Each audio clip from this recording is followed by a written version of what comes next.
He was born with dragon blood, but never wanted to become one, until the day he saw his father die at the hands of humans. In that moment, his rage transformed into a terrifying power. He leapt from a cliff without a second thought, and a second later, he was soaring through the sky as an enormous dragon. At the same time, all the dragon secrets that had been buried for years flooded his mind. The truth was that all dragons are male. Since there are no females, they are forced to kidnap young human women to reproduce. When the girls become pregnant, the dragons burn them alive. As soon as their bodies turn to ash, a dragon child is born from the flames. The horrific power of these creatures kept humans plunged in fear. The humans were left with only one option: to sacrifice their young women. This cruel practice continued for centuries until a warrior finally broke the cycle. He could not bear to see his beloved taken away forever. He swore that even if it cost him his life, he would save her. Turning his love into an unbreakable force, he set out on his journey and finally reached the dragon's cave. He killed the beast and became a legendary dragon hunter. The boy did not want history to repeat itself, so he hid himself within the crevices of the cliffs. Whenever he transformed into a dragon, the narrow spaces trapped him and prevented him from leaving. For years, no dragon was seen again. Humans slowly began to forget them, and the ritual of offering sacrifices gradually transformed into a wedding ceremony. The princess would lie in a boat dressed in her finest clothes. A rope was tied to one end of the boat while her fiancé waited on the opposite shore. The descendant of the dragon hunter would pull the rope. Drunk with happiness, he asked everyone to sing the dragon song to celebrate his wedding, believing these creatures had been annihilated long ago. He had no idea that a dragon's pride does not tolerate mockery. At that exact moment, the oil lamp placed next to the princess suddenly went out. The sky darkened and fierce winds began to blow. Against his will, the young man transformed into a dragon and kidnapped the king's granddaughter, Miroslava. Everyone watched in horror, unable to believe what was happening. No one, not even Igor, had the power to stop him. Igor stood there helpless, possessing no special ability to challenge a dragon. The massive being flew away, carrying Miroslava high through the heavens until dropping her off on a lonely, desolate island. The place was shrouded in deep darkness. The island itself seemed cursed. Its landscape was formed by the gigantic skeleton of an ancient dragon. Enormous ribs rose like twisted trees, and massive bones lay scattered everywhere. There was no clear escape route. No one could flee such a place. Miroslava was terrified and heartbroken. Amidst her fear, she noticed a boy on the island. Bracing herself, she approached him and asked, "Who are you? What is your name?" The boy remained silent. He didn't answer her. In fact, he didn't even know his own name. He seemed confused and distant, as if he had been there since childhood, abandoned and forgotten. Miroslava felt pity for him. Since he had no name, she decided to give him one. She called him Armin. They began to talk, slowly breaking the silence of the island, but suddenly, a horrific dragon appeared before them. The ground shook under its weight. Miroslava froze in fear and closed her eyes tight. When she finally dared to open them, Armin was nowhere to be found. Instead, strange and mysterious little creatures surrounded her. They seemed unnatural and unsettling, watching her with curious expressions. Miroslava felt disturbed and overwhelmed. Tears filled her eyes as she assumed the dragon had taken Armin. In her frustration and despair, she began throwing stones around her. One of the stones hit a massive bone of the skeleton, causing it to collapse. As it fell, it accidentally cleared a hidden path leading to the opposite side of the island. Seeing this, Miroslava immediately began moving along the path, hoping it would lead her to freedom. But before she got far, the dragon appeared again, blocking her way and attempting to attack. Miroslava moved quickly, narrowly saving herself. Beneath the rocky ground, there was a vast expanse of water crashing against the edge of the island. At that moment, Armin appeared accompanied by one of the same mysterious creatures she had seen before. The creature seemed ready to attack Miroslava, but Armin ordered it to stop, and the creature instantly obeyed without hesitation. Miroslava's heart filled with suspicion and fear. How could he control those creatures? Was Armin himself a dragon? Suddenly, Miroslava stumbled and began to fall over the rocky edge. In that same instant, Armin transformed into a dragon. With his powerful wings, he lunged forward and caught her before she hit the water. However, he could not fully control his transformation. Losing his balance and strength, they both fell into the sea together. Miroslava struggled to her feet and began shouting for help. Armin, now back in human form, lay unconscious.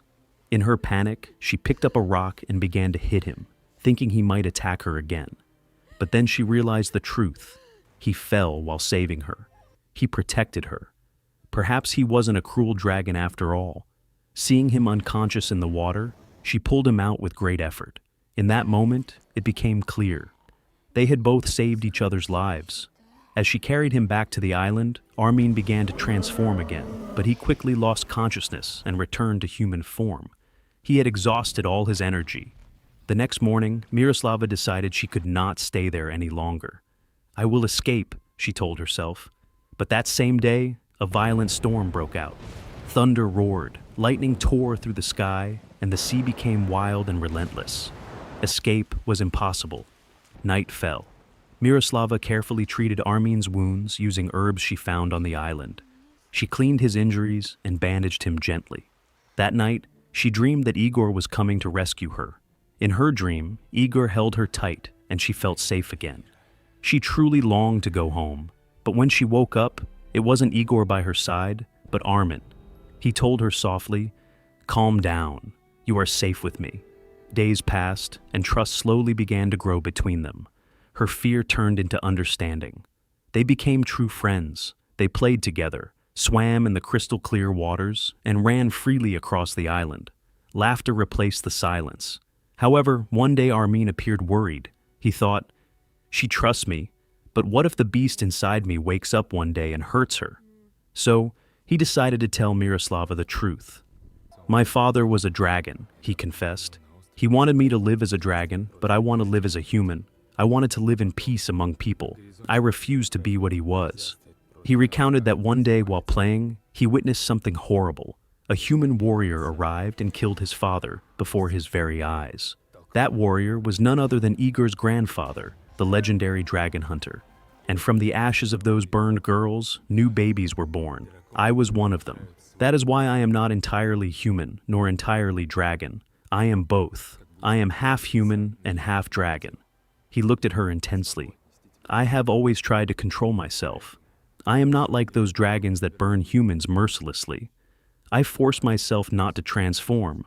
I fought against my own blood, and I tried to live as a person." He paused and spoke more softly. "But, Miroslava, on your wedding day, your people were singing that same ancient ritual song. It was the song I heard in my childhood, the one that echoed when they brought the girls to the dragons. The sound drew me to your land. I felt something inside me awaken, and I still don't know why I snatched you away." Miroslava approached him. "It's okay," she said sweetly. "Don't be distressed. I will help you control the beast within you." Armin looked at her inquisitively and asked, "Do you really believe someone will come to rescue you from this island?" "Yes," she replied confidently. "I am waiting for my fiancé. We love each other deeply. Remember this. He will surely come for me." At her words, Armin's face darkened. A slight frown appeared on his forehead. There was jealousy in his eyes, something he didn't want to admit. Somewhere along the way, he had started to care for Miroslava much more than he intended. Time passed. Miroslava no longer tried to escape immediately. Why? Because she had begun to see the goodness in Armin. She saw the struggle within him and that he wasn't a monster by choice. They laughed together, talked endlessly, and became companions. However, one day sitting alone, she thought, "I must escape somehow. I'll pretend I'm starting to like Armin. When the right opportunity comes, I'll flee. That way he won't suspect I still want to leave and will let his guard down." But things did not go according to her plan. Days turned into weeks, and something genuine began to grow between them. Their affection became real. And yet, Igor did not arrive. One night, Miroslava had a terrible nightmare. Armin transformed into a monstrous dragon and tried to kill her with fire. She woke up screaming in terror, and Armin was by her side, shaking her gently to wake her. He was only trying to calm her, but she felt fear again and hid it from him. Deep down, she continued to question if she could stay with him forever. She thought again that if she found a moment of distraction, she would escape. One day, while she was silently planning this, Armin approached her happily, flowers in hand. "I have decided," he told her sincerely, "that I will become a knight. I will never transform again. I will master my dragon forever." He smiled, oblivious to her thoughts. But when he realized that Miroslava still desired to go home and did not fully trust him, his heart shattered. The flowers fell from his hands. "Do what you want," he said with pain. "If you want to leave, leave. I won't force you to stay." With that, he entered the cave filled with anger and sadness. Whenever he felt deep pain or rage, his dragon side began to surface. Even so, he didn't want to hurt her. Miroslava felt ashamed. "Forgive me," she whispered. "I didn't trust you." She realized her mistake. Armin had fought to control his beast for her, and she had deceived him. If she really wanted to leave, she should have spoken honestly. Instead, she wounded his heart. Now, Armin distanced himself from her. "It's too late," he said coldly. "I fought for so long to control this beast, but your doubt has weakened me. Now my dragon is no longer under my full control. I have lost everything." Broken and helpless, Miroslava left the island in a small boat with an incredibly heavy heart. Meanwhile, at sea, Igor and his brother had been searching for her for years. The island had been enchanted, hidden from common sight, which is why they could never find it before. But now the truth about Igor was revealed. He never truly loved Miroslava. He only wished to marry the king's granddaughter for power and status. He was a coward by nature. "Brother?" Igor whispered nervously. "I'm afraid. Maybe we should go back." His words revealed that he cared little whether she lived or died. His brother looked at him with disgust. "What a coward you are. If you don't even care about your fiancé, why are we risking our lives?" Just as they were about to leave, they saw Miroslava in the distance. Immediately, Igor changed his tone. "I searched for you for so long," he exclaimed dramatically. "I missed you terribly." Then he added, "Come with me. I will take revenge on the dragon that kidnapped you." But Miroslava didn't want them to harm Armin. "That dragon no longer lives there," she lied. "He's gone." Everyone returned to the palace. Soon, preparations began again for the wedding of Miroslava and Igor. The kingdom rejoiced at her return, and the nuptial rituals commenced. Miroslava sat in a ceremonial boat while people threw flowers at her. Music filled the air, but tears ran down her face. Her heart was not in this marriage. She missed Armin. On the island, Armin was consumed by grief. In his desperation, he threw himself into the sea. In his hand, he held a small musical instrument, the same one connected to the ritual song. Even as he struggled in the water, he protected it carefully. He only thought of Miroslava. At the palace, she couldn't take it anymore. "Stop this!" she suddenly shouted. "This is wrong. I don't love Igor. I love the dragon. I can't live without him."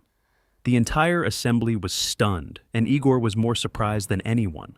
Miroslava began to sing the ancient ritual song, the same one that once drew Armin. At first, nothing happened, and fear gripped her, thinking that perhaps Armin had taken his own life. Then the sky began to change. Dark clouds gathered and the wind picked up. A great black dragon appeared in the sky. It was Armin. He descended and swept Miroslava away before anyone could react. She felt immense joy. Igor was too scared to step forward. Only when the dragon was already flying away did he pretend to heroically advance. His brother hit him and told him flatly, "Stop pretending. Let her go. You never deserved her." The dragon took Miroslava back to the island, but Armin's control was slipping. His dragon instincts overwhelmed him, and he prepared to breathe fire upon her, as dragons used to do with sacrifices. The flames built up in his throat, but Miroslava stood her ground. "I love you," she said bravely, "even in this form." Armin froze in surprise. Even with his terrifying appearance, she did not run. "Whether you burn me or keep me with you forever, I will not leave. I truly love you." The dragon's fierce eyes softened. Slowly he crouched down and placed his large head in her lap. It was the first time anyone had spoken to him with love while he was in his dragon form. Over time, peace returned. Armin learned to have total control over himself. Miroslava chose to stay with him of her own free will. Finally, they married and lived happily on the island that once seemed like a prison. Years later, they are seen telling this very story to their young daughter.